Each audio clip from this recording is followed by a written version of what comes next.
Hello, আসসালামু আলাইকুম। আপনারা সবাই কেমন আছেন? আমি ভালো আছি।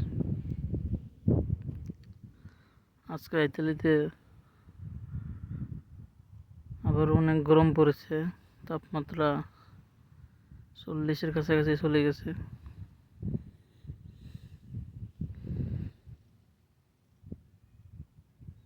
দুপুরবেলা কিন্তু আকাশটা অনেক নীল, পরিবেশটা সুন্দরই লাগে। আর আপনার কিন্তু গরমটা একটু কম হলে ভালোই হতো।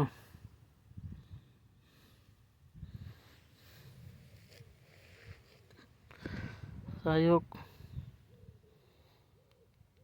সবচেয়ে আসল কথা হইতেছে মানুষ জীবনে অনেক স্বপ্ন দেখে,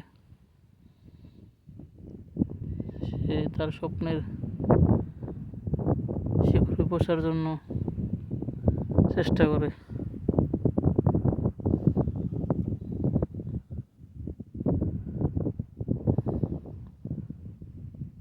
কারো স্বপ্ন আকাশ ছোঁয়া, কারো স্বপ্ন রঙিন, কারো স্বপ্ন নীল, কারো স্বপ্ন ঘুমন্ত অবস্থায় দেখে, কেউ আবার জাগ্রত অবস্থায় দেখে।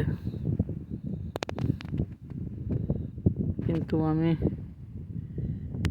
অন্য ধরনের স্বপ্নই এখন আর দেখি না। আগে মাঝে মধ্যে ঘুমন্ত অবস্থায় কিছু স্বপ্ন দেখতাম, ঘুম থেকে উঠে ভাবতাম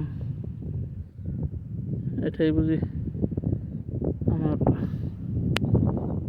স্বপ্ন পূরণ হবে, এখনই বুঝি আমার স্বপ্ন পূরণ হবে। কিন্তু জীবনের এই প্রান্ত এসে আমার কোনো স্বপ্ন নাই, বাস্তব স্বপ্ন নাই, ঘুমন্ত অবস্থায় কোনো স্বপ্ন দেখি না,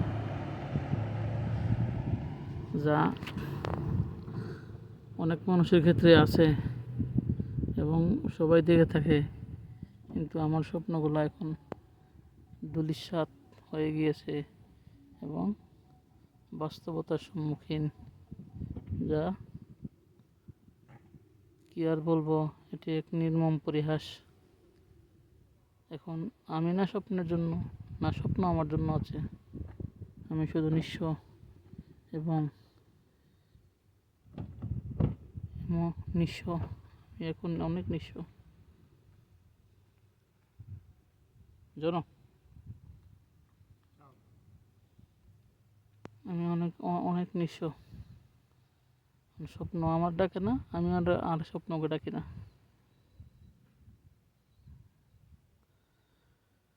আর স্বপ্নর পিছনে ছুটি না। খুদা হাফেজ, ভালো থাকবেন, আমার জন্য দোয়া করবেন। আসসালামু আলাইকুম।